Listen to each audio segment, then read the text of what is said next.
Were they your doing? Your initial conclusion was correct. Due to the existence of the two deceased, the ley lines yearned to reclaim those long-lost souls. Every night they devoured an equal number of souls to fill the void. This required no intervention from me.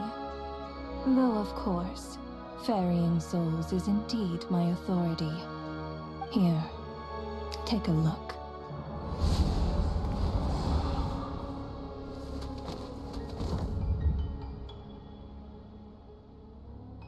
What are you doing?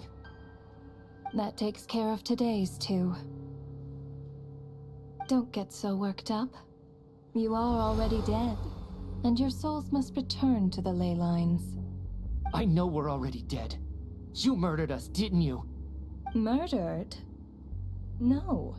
Murder is when mortals usurp my authority.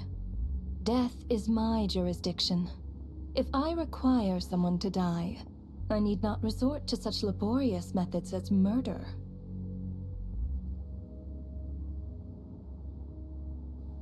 You simply met the criteria to trigger my curse of death. I know about the curse of immortality. So there's another death-related curse too? You cursed us? When? And why would you do such a thing? So often, humans pray to me, begging to know when their death will come, and what form it will take. But few people ask why. If you must have an answer, know that death comes simply because one's time has come. So you're not gonna tell us the truth? Hold your tongue. By all rights, you shouldn't even be allowed to speak with me. Those angels from the past are to blame for the reckless renovation of the ley lines here. It's made my work on this occasion infuriatingly complicated. Work? So trapping us here, making us watch our friends die, that's just another day at work for you? You clearly have a lot of questions. Fine. As a reward for your remarkable accomplishments over the past few days, I shall answer a few of your inquiries, provided they aren't too unreasonable.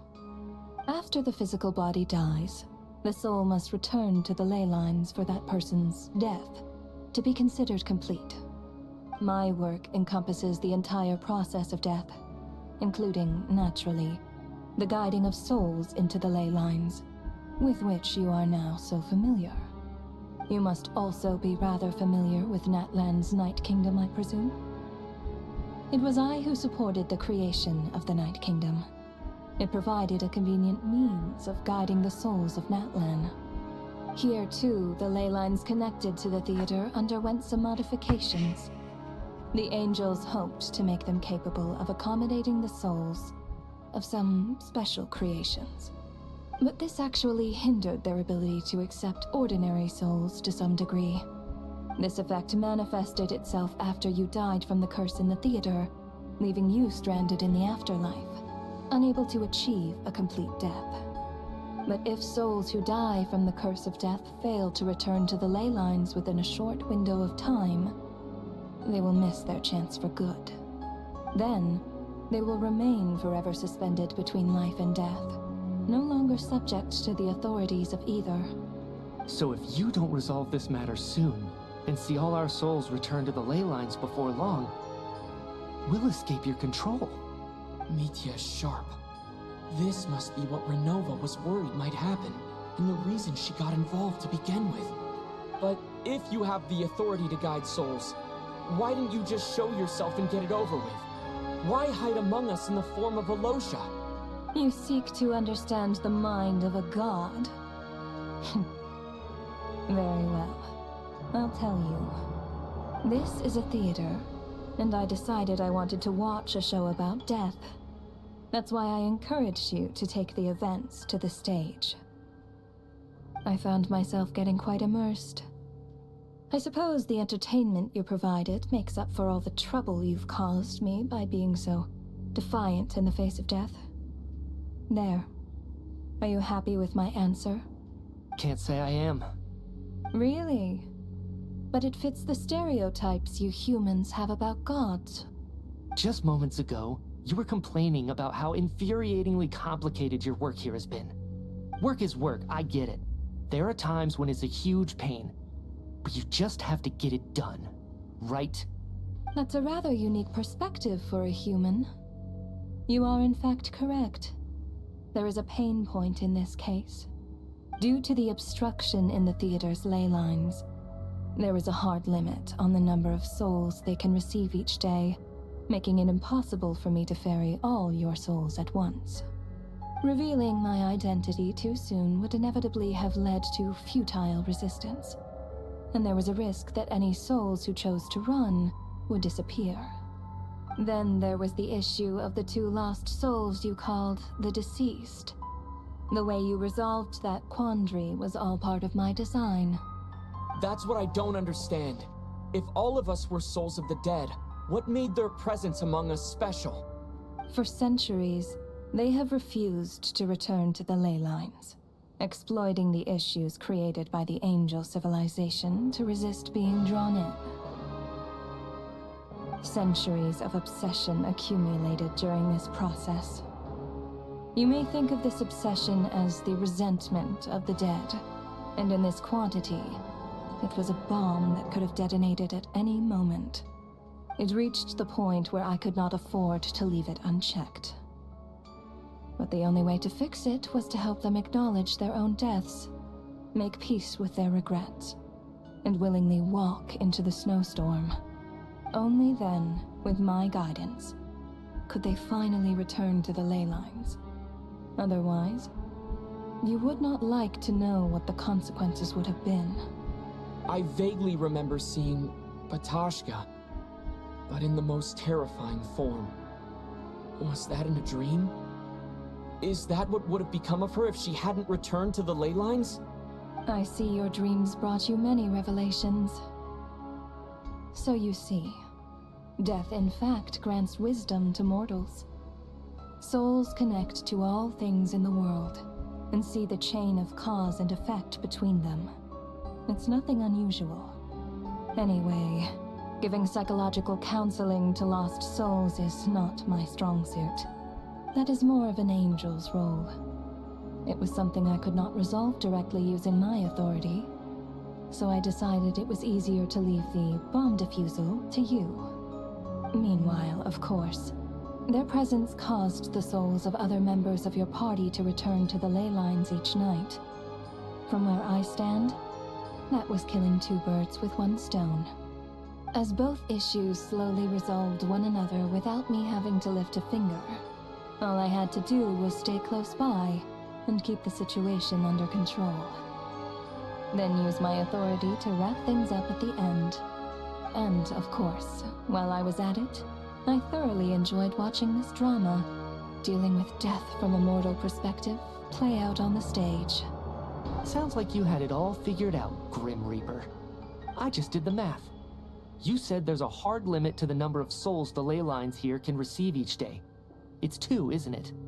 That much is obvious, even to a fool. It's time to review this whole affair.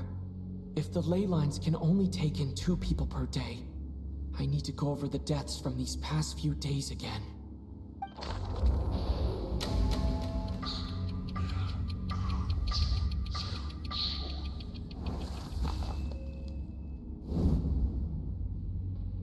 Looking back now, none of us had the faintest idea at the time.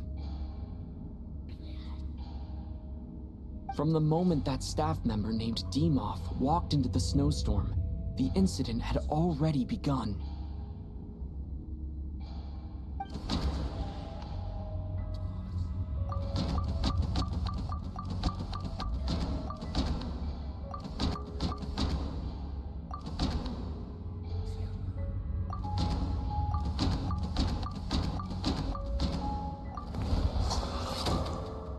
Alosha was the second to walk into the snowstorm after Dimov to investigate.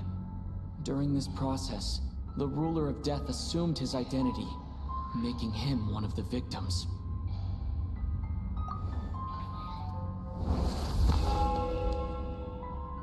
During our first night in the theater, everyone was caught up in the novelty of it all. No one could have expected there would be victims the very next morning. Despite all the confusion, and with the help of hindsight, we finally began to realize that something was amiss with the snowstorm.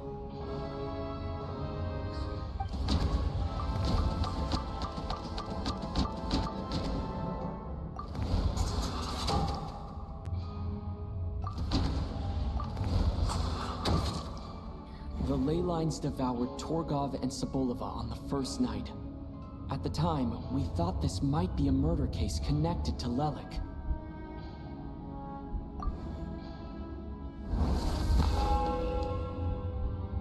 Odette and I spoke a lot that night.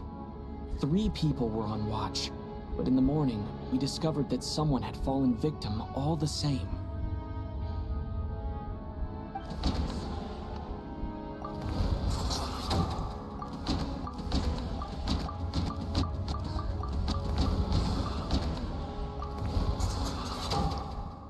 The deaths of Kulish and Rampana caused everyone to stop suspecting Lelik.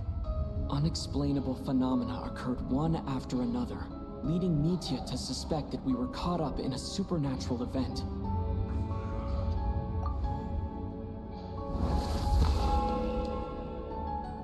Later, we discovered that there seemed to be an extra person among us, and subsequently discovered the existence of the deceased.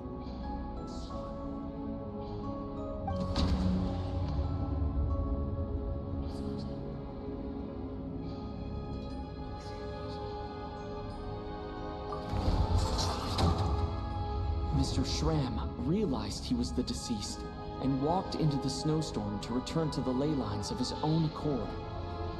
It turns out there really was a dead person among us.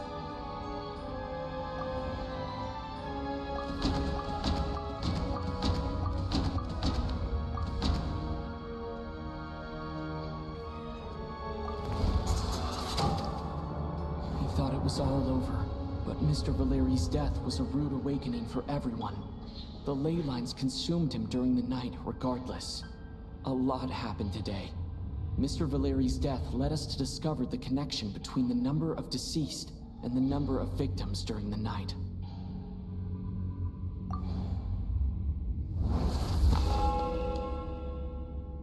The fact that there was more than one deceased seemed to bring us back to square one.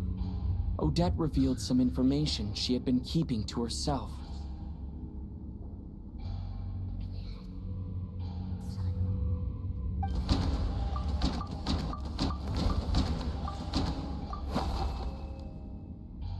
Although Mitya did indeed walk into the snowstorm that day, he returned from the ley lines with the help of Vodyanitsa's Requiem. The void in the ley lines hasn't been filled, so let's rule out Mitya for now.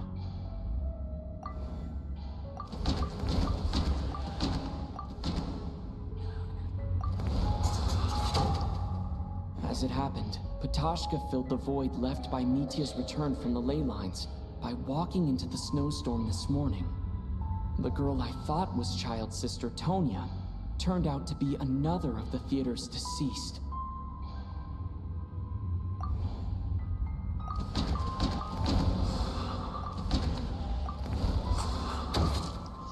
Vodyanitsa was swallowed by the ley lines in her sleep.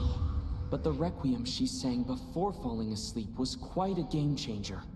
Come to think of it, Patashka was about to walk into the snowstorm at that time.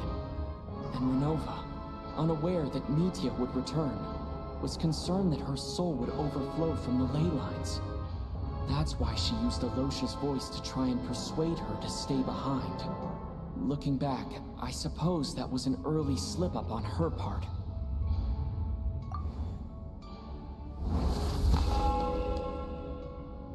No one could have expected anyone who walked into the snowstorm to return. But just after nightfall, Mitya returned, bringing crucial information with him. Various truths began to surface, including that all of us were already dead, and that the ruler of death was here among us. Then, after revealing her true form, Renova callously claimed 2 souls.